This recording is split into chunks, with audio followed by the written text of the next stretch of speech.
ഇന്ന് ഞങ്ങളെല്ലാവരും കൂടിയിട്ട് ഐദുവിൻ്റെ ഈ കിടക്കുന്ന മുതലിൻ്റെ മാമോദീസയ്ക്ക് വേണ്ടിയിട്ട് ഷോപ്പിങ്ങിന് വന്നേക്കാണ് കേട്ടോ.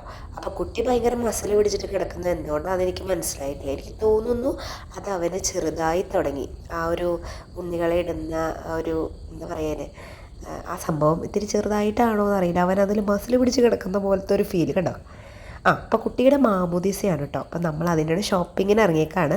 മാമോദീസ വ്ളോഗൊക്കെ ഓൾറെഡി ഞാൻ എൻ്റെ ചാനലിൽ അപ്ലോഡ് ചെയ്തിട്ടുള്ളതുകൊണ്ട് ഇനി അതിനെക്കുറിച്ചൊന്നും കൂടുതൽ പറയുന്നില്ല. നമ്മൾ നല്ല അടിപൊളിയായിട്ട് അടിച്ചു പൊളിച്ചു കേട്ടോ. അപ്പം നമ്മൾ വൈറ്റ് കളർ തീമാണ് ആദ്യം നമ്മൾ നോക്കിയത്. പിന്നെ നമുക്ക് വൈറ്റ് കളർ അത്രയ്ക്ക് അങ്ങോട്ട് പോയില്ല, കാരണം അനേറയ്ക്ക് മാത്രമേ നമുക്ക് വൈറ്റ് നല്ലപോലെ കിട്ടിയുള്ളൂ. പിന്നെ നമ്മൾ വൈറ്റ് കളർ സാരി, ഒരു ക്രീം ഓഫ് വൈറ്റ് സാരീസൊക്കെ കുറേ നോക്കിയിട്ടോ. പക്ഷെ നമുക്കത് എല്ലാവർക്കും അത് ഉടുത്ത് വരുമ്പോൾ എത്രത്തോളം അത് എങ്ങനെയാവുന്നതെന്ന് അറിയാത്തതുകൊണ്ട് നമ്മൾ ഇതിലേക്ക് ഷിഫ്റ്റ് ചെയ്തു കേട്ടോ.